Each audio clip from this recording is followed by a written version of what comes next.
Well, today Miranda and I had a great adventure. This is my daughter, Miranda, Joy Turpin, and she shares the passion that I have for genealogical study, family history study, and all that. We had fun today walking through cemeteries.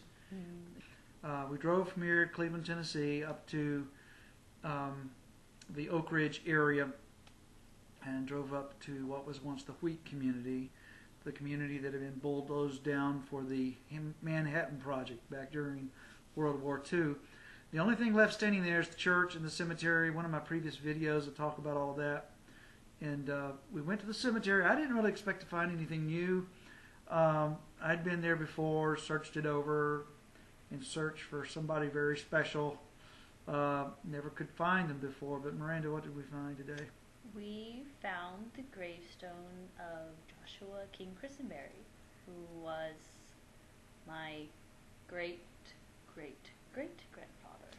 Great. Wait. Four greats. Great. He was a very great man, obviously. Four greats. Great. No? Yeah. Let me think. He's my because he's your grandfather's. Let's see. My grandfather's father would be my great grandfather. That was King Turpin, and his father was King Christenberry. So you're right.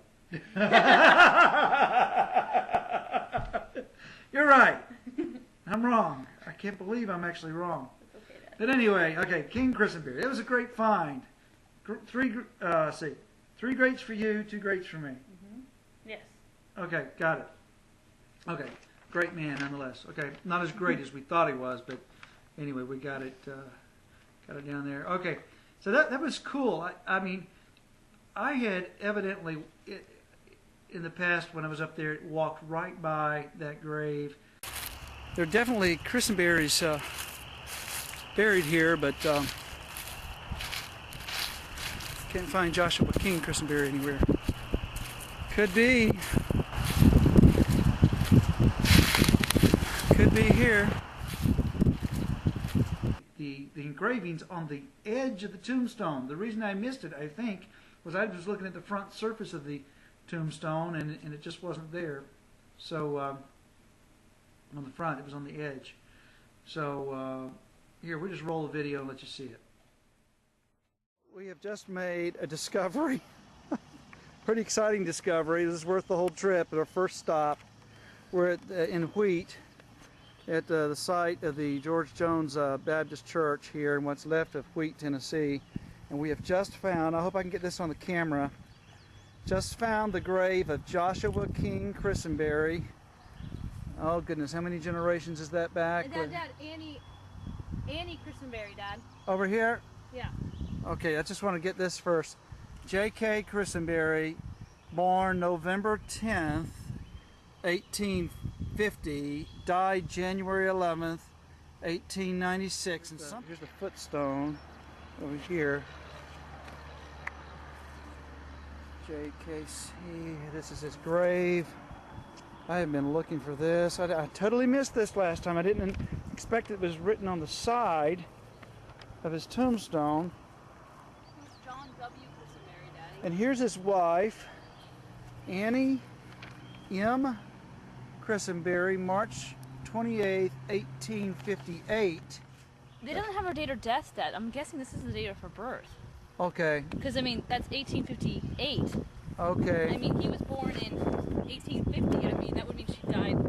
I mean, that wouldn't make sense. She died, I think, in Dallas, Texas. Okay. And it is assumed that she was buried up here, but it could have been that the headstone was put in place in preparation for her, but maybe she was never buried here. That is possible. Okay, so Miranda, here you are at the tombstone of Joshua King Christenberry, and he is your great-great-great-great-grandfather.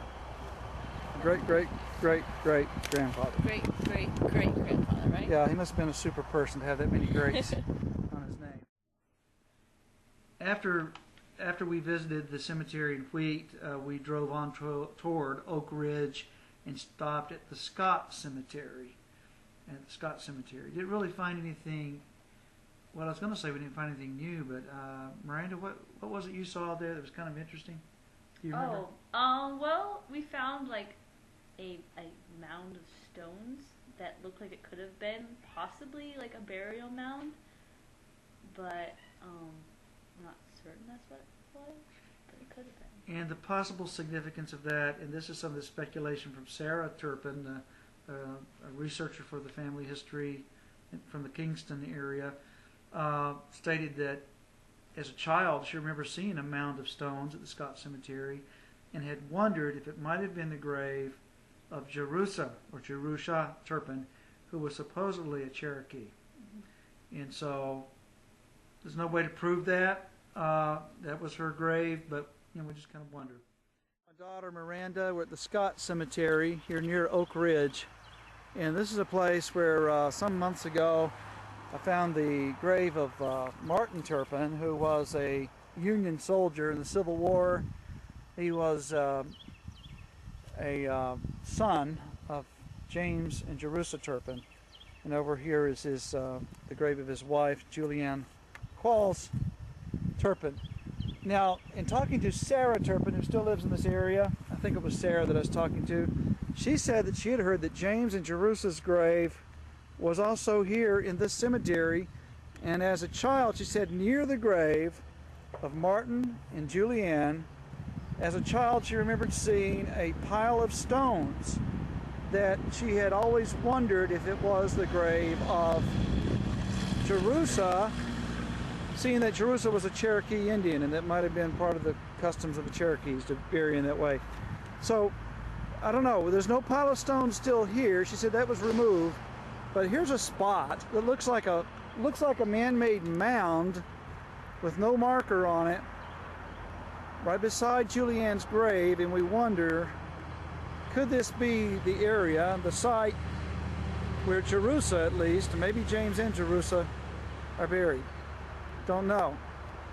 Maybe somebody else knows and they can tell us. It's a pile of stones, but it looks like it's purposefully placed and it's about the right size for a person. Like maybe this was a burial mound too. I mean, it's big, it's big stones. Yeah. Well, that's possible. There's weeds growing out of it, but hey. This is interesting.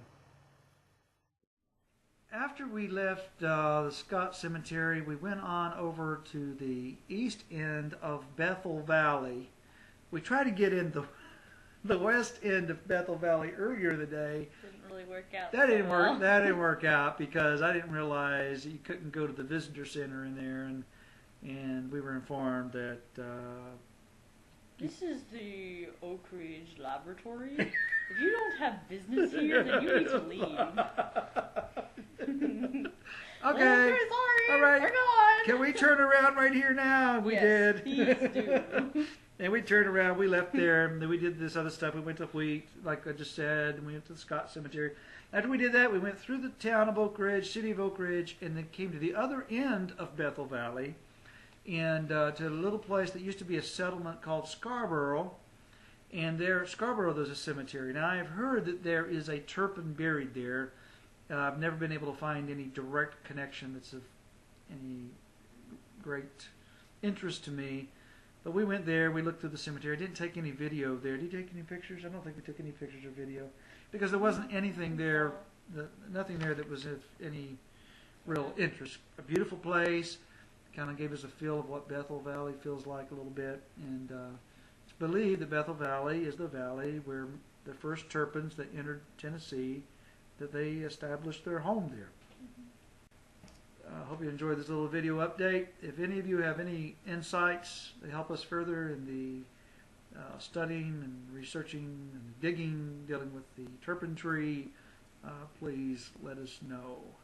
You can email me at jrturpin2008@gmail.com. That's jrturpin2008@gmail.com. Thank you so much. Appreciate your support.